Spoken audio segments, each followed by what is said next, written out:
Hello everyone, this is Navjot Kaur. Welcome to Education World. Today we are going to discuss MCQs related to introductory part of microeconomics. Let's start with the topic. Who was the father of economics? I say Malthus, Adam Smith or Robinson. Adam Smith is known as father of economics. Who gave the definition of economics related to welfare? We have already discussed various definitions given by various economists. So it is very easy question. Who can be known as the person who gave the who can be the economist who has given the definition of economics based on welfare? Adam Smith, Marshall, Robbins, Samuelson. It is Marshall. The word micro was firstly used by Marshall, Baldwin, Keynes, Ragnar Frisch. According to this topic, micro is the Greek word, which was used by the first economist Ragnar Frisch. Adam Smith, who is known as father of economics. Who is Adam Smith? Adam Smith, 1723 to 1790. He was a Scottish social philosopher and political economist. He wrote The Wealth of Nations, book named as Wealth of Nation. An Inquiry into Nature and Causes of Wealth of Nation was the full name of the book. It was considered as Bible of Capitalism and achieved the first comprehensive system of political economy. Adam Smith was the first and foremost economist who said that we should consider wealth as an economic concept and we should consider the wealth of the nations to find out that what is the economic standing of the nation. The wealth of nations considered as foundational work of classical economics. Adam Smith classical economist में से है, उसने classical theories दी हैं. Is one of the most influential books ever written. Wealth of nation एक ऐसी book है जो मोस्ट इन्फ्लुएंशियल थी, जिसने फाउंडेशन रखी क्लासिकल इकोनॉमिक्स की. एडम स्मिथ ने पॉलिटिकल इकोनॉमी के सिस्टम को एकदम से नए रूप में प्रेजेंट किया according to his own definitions. Country's wealth was best measured by its store of gold and silver. Earlier, what they used to have, economics किसके आसपास घूमती थी? Wealth of nation किसको देखते थे हम? Gold and silver. जितना स्टॉक कंट्री के पास है, चाहे वो गोल्ड का स्टॉक है या सिल्वर का स्टॉक है, मीन्स कमोडिटीज की बात होती थी उस टाइम पे, प्रीशियस मेटल्स, उसको ध्यान में रख के कंट्री की वेल्थ मेजर की जाती थी, नेशनल इनकम या कंट्री की economic standing. But when Smith propose that a Nations wealth should be judged, अब स्मिथ ने क्या बोला कि store of gold and silver, सिर्फ उसको ध्यान में मत रखो. एक्चुअली इकोनॉमी की, नेशन की जो वेल्थ है उसको जज करो. किस बेस पे? Not by this metric, gold silver को छोड़ के, but by total of its production and commerce.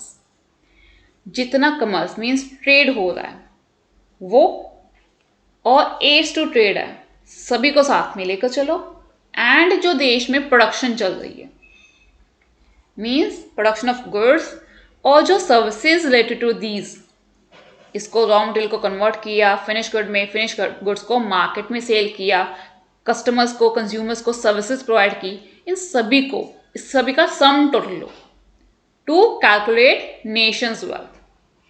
Nation की इकोनॉमिक स्टैंडिंग के बारे में देखना है तो प्रोडक्शन एंड कमर्स को देखो, which is now known as gross domestic product, जिसको हम बोलते हैं अब GDP, gross domestic product. Means he is the one जिसने फाउंडेशन रखी जीडीपी कंसेप्ट की, जिसने कंसेप्ट को प्रीशियस मेटल या कमोडिटी से चेंज करके कहाँ पे लेकर आया?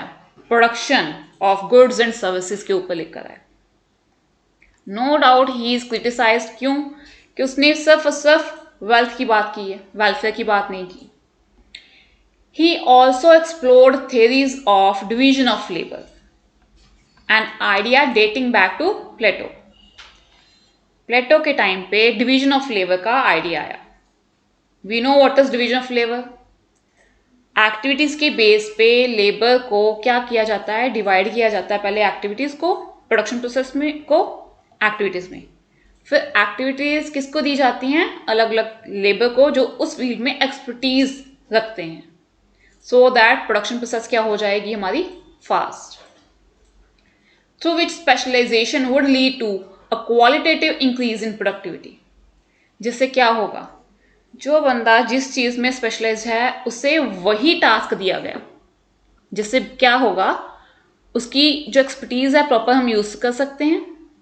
सो this is the case of specialisation, जिससे क्या होगा, प्रोडक्टिविटी और इंक्रीज हो जाती है।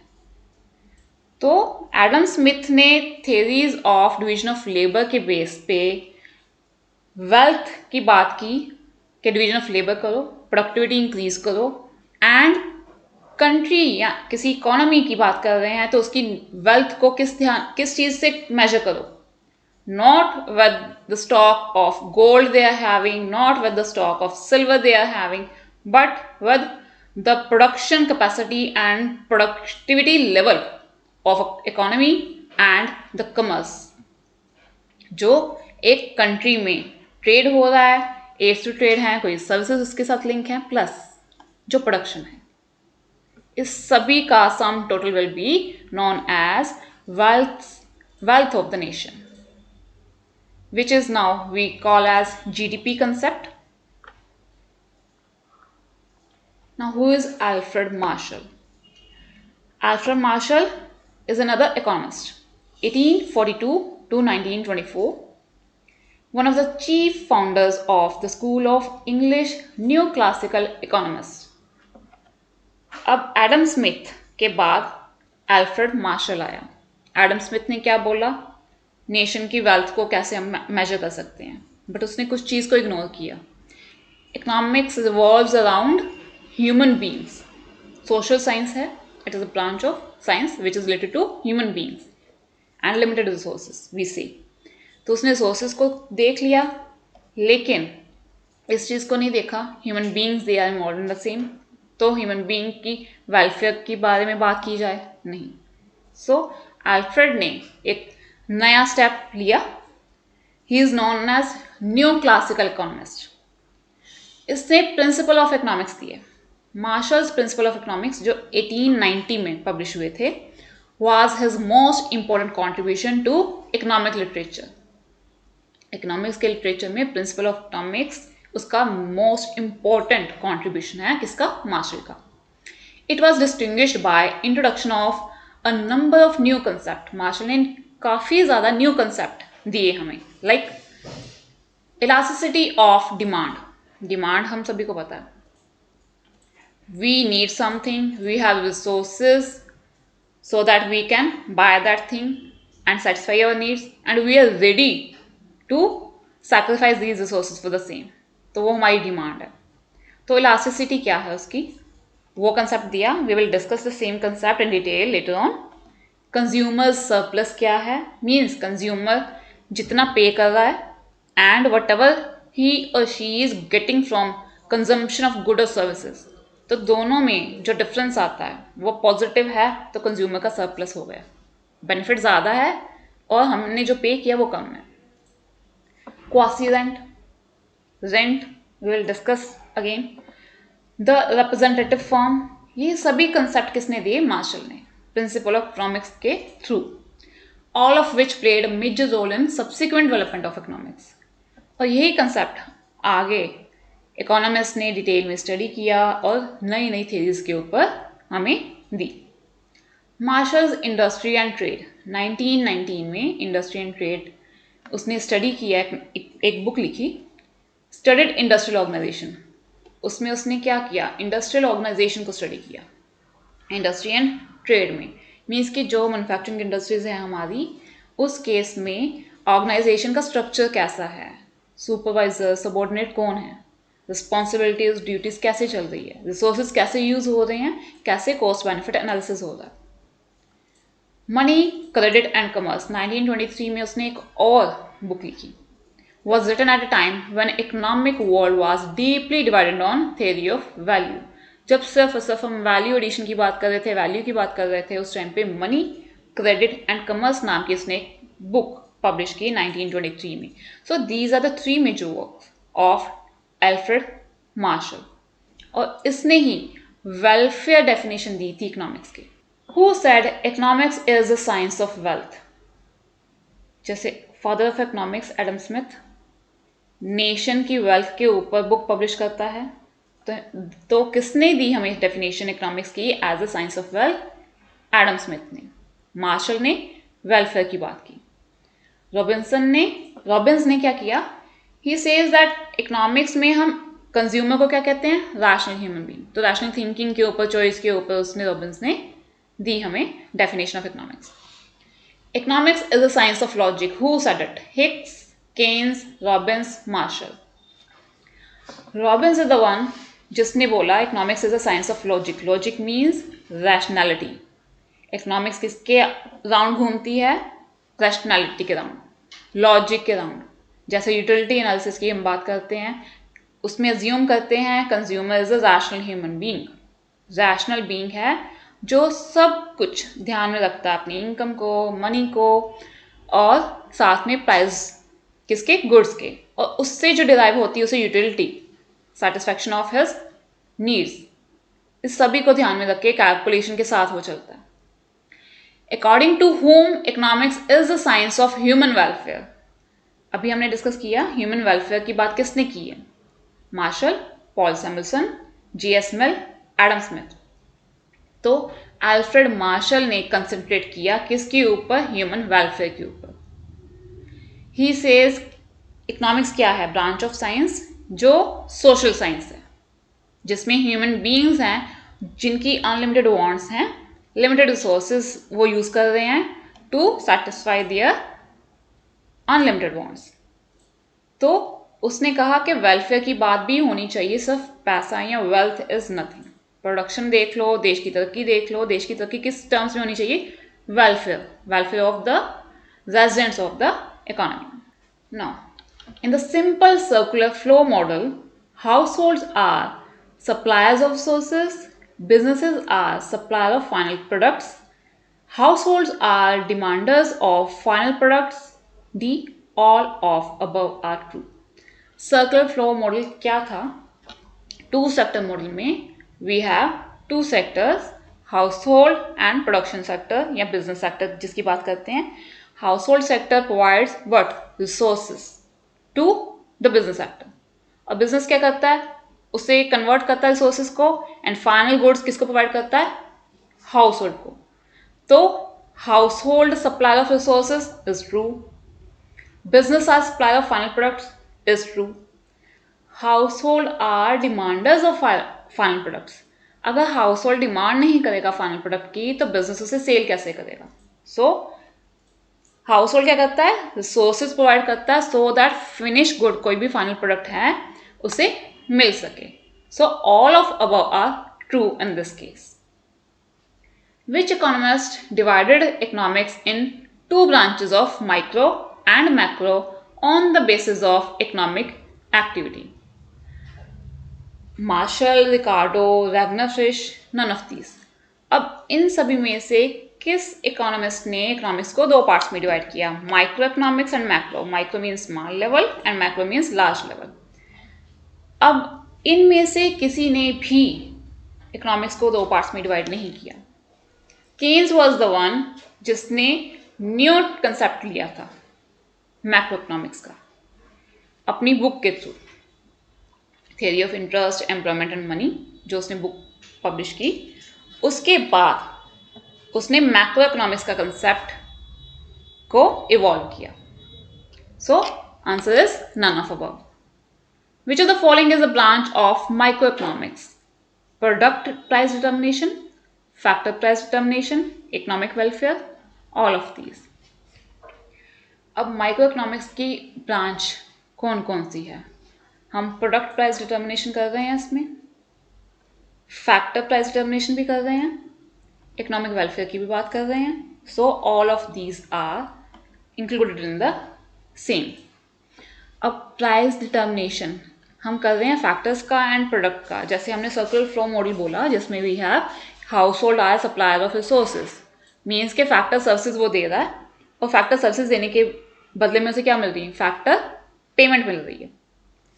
तो फैक्टर प्राइस डिटर्मिनेशन इसमें आ गया।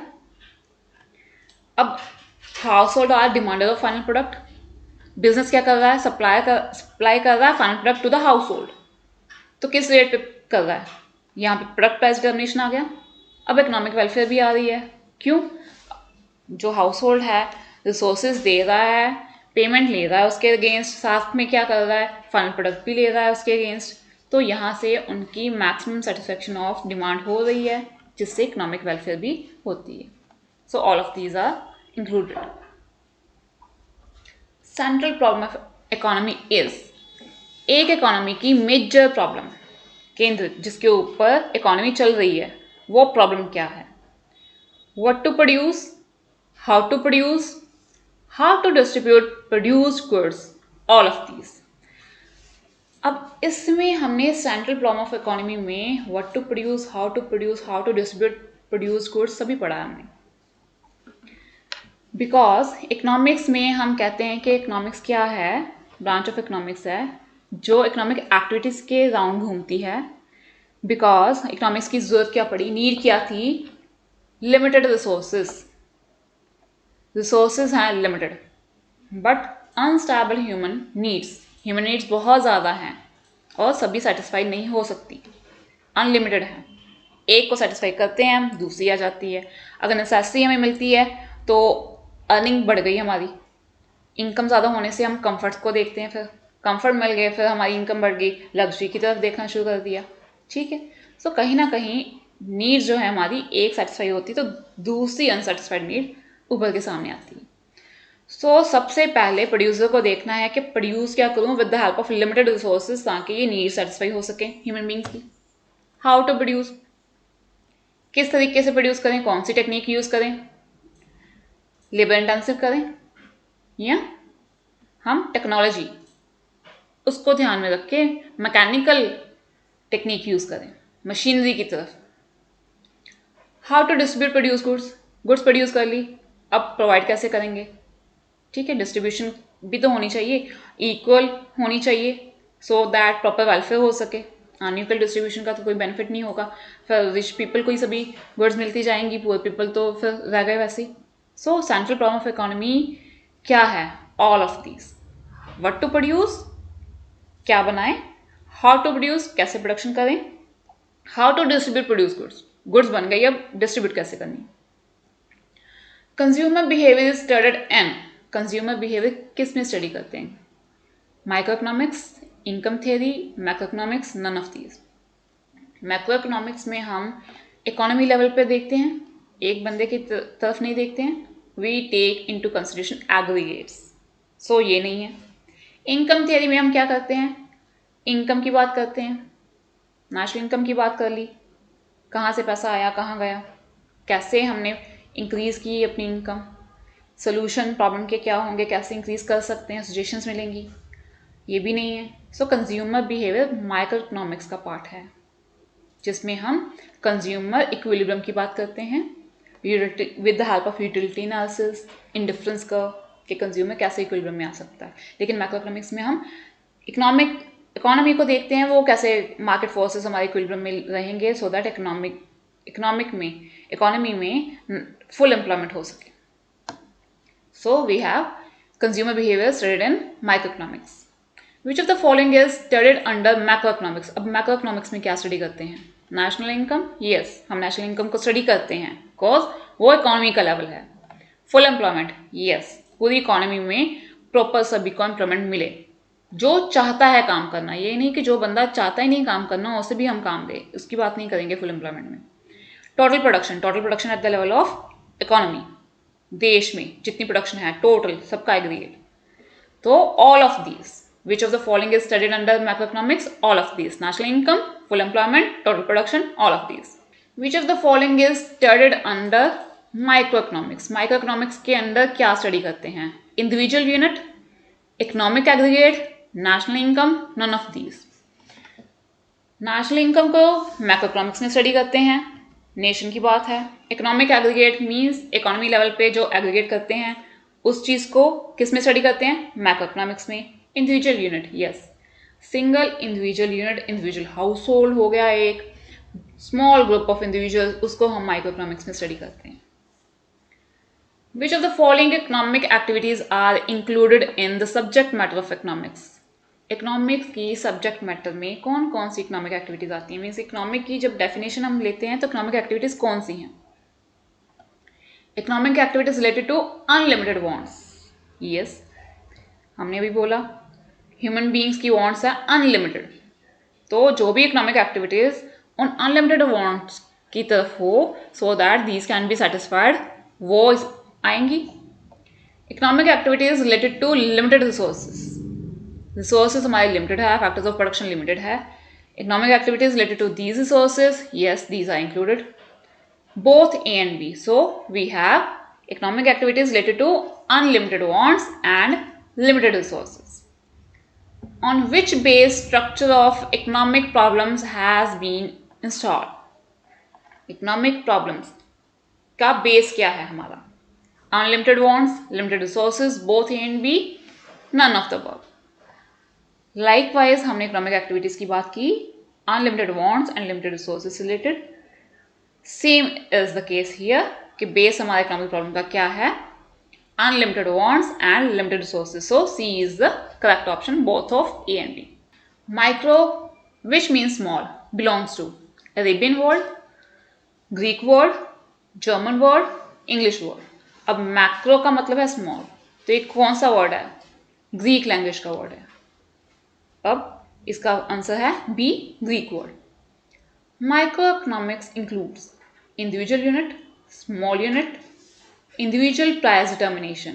माइक्रो में हम किस किस को लेते हैं, इंडिविजुअल यूनिट को लेंगे, स्मॉल यूनिट्स को लेते हैं, इंडिविजुअल प्राइस डिटर्मिनेशन भी लेते हैं। So all of this is the correct answer. Which of the following is salient feature of factors और रिसोर्सेज। मेन फीचर क्या है रिसोर्सेज का या फैक्टर्स का? A, these are limited as compared to wants. B, these have alternative uses. C, both A and B. D, none of above. अब same last question जिसमें हमने base लिया था, अब सेलिएंट फीचर फैक्टर्स भी क्या है, these are limited as compare to wants, wants के comparatively wants are limited, resources हमारे क्या हैं, limited. These have alternative uses, this is another problem. और क्या है, फैक्टर वही फैक्टर है लेकिन उसके यूजेस अनलिमिटेड हैं। जैसे एग्जांपल हम देते हैं, अगर क्वांटिटी की बात करें, मिल्क की बात करते हैं तो मिल्क के काफ़ी यूजेस हैं। छोटा बच्चा है उसको ऐसे मिल्क दे सकते हो या मिल्क को कन्वर्ट कर सकते हो कर्ड में, घी में, पनीर में या स्वीट्स में। So both of A and B. Which of the following statement is true? Human wants are infinite, resources are limited, scarcity problem gives birth to choice, all of these. अब statement की बात कर रहे हैं, facts की बात नहीं कर रहे हैं, स्टेटमेंट की बात कर रहे हैं, डेफिनेशन की बात नहीं कर रहे हैं। तो यहाँ पे C is the correct answer, scarcity problem gives birth to choice.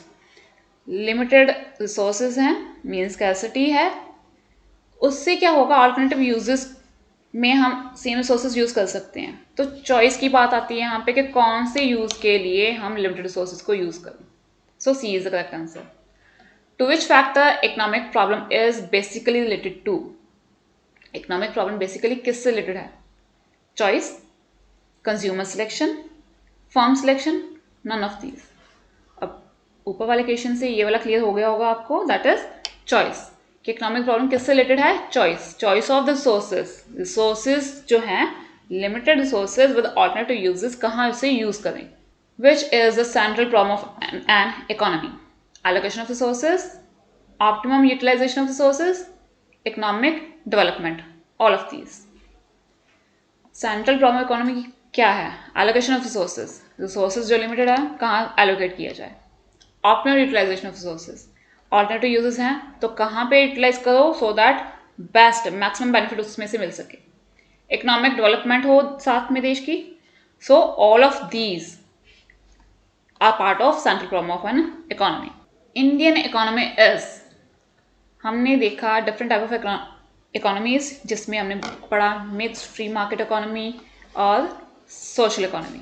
So central planned economy, market economy, mixed economy, none of these. Indian economy is a mixed economy जिसमें हम पब्लिक और प्राइवेट सेक्टर दोनों साथ में चलते हैं. Indian economy is a planned, central planned economy जिसमें हम 5 years प्लान बनाते थे पहले, अब नीति आयोग आ गया जो प्लानिंग कमीशन को जिसने टेक ओवर कर लिया, बट साथ में प्राइवेट सेक्टर भी साथ में काम करता है. इकोनॉमी में B classified as capitalist, socialist, mixed, all of these. Capitalist economy जिसे free market economy बोलते हैं, socialist economy central planned economy आ गई, and mixed is mixture of both. Which economy has a coexistence of private and public sectors? अब किस economy में public private sector दोनों आते हैं? कैपिटलिस्ट इकोनॉमी नो, इसमें सिर्फ प्राइवेट आएगा. सोशलिस्ट में पब्लिक सेक्टर आएगा. Mixed economy is the one जिसमें दोनों की कोएग्जिस्टेंस होती है, and Indian economy is the example of the same. Which of the following is the type of economic activities? Economic activities की type कौन कौन सी है? प्रोडक्शन, यस, वो भी इकोनॉमिक एक्टिविटी है. Consumption, yes. Exchange and investment, so all of these is the correct answer. The main objective of a socialist economy is maximum production, economic freedom, earning profit, maximum public welfare. Socialist economy जिसमें हम central planned economy की बात करते हैं, government का main motive क्या होता है? Maximum public welfare. Mention the name of curve which shows economic problem. अब इकोनॉमिक प्रॉब्लम्स जो हैं किस कर्व से we can study? Production curve, demand curve, indifference curve, production possibility curve. So production possibility curve is the curve which shows economic problem, जिसमें हम देखते हैं कि limited जो resources है with alternative uses उनको use करके कौन कौन से combination है जो हम produce कर सकते हैं. So for the welfare of the economy. Which of the following is the source of production? Land, labor, capital. Yes, all of these are the source of production. These are factors of production. Which of the following is not a factor of production? Land, labor, money and capital. Factor of production क्या नहीं है? Land is a factor of production, labour is a factor of production, capital is a factor of production. Capital वो चीज़ है, चाहे वो पैसे के रूप में है, फंड्स के रूप में है, या मशीनरी या गुड्स जो बिजनेस में एंटरप्रेन्योर लेकर आ रहा है, बिजनेसमैन लेकर आ रहा है. So money is the thing, money means coins या currency, is not a factor of production in itself. So this is all about today's topic, MCQs related to the introductory part of microeconomics. I hope so these things are clear. We will continue with new MCQs with new topic in other lecture. Thank you.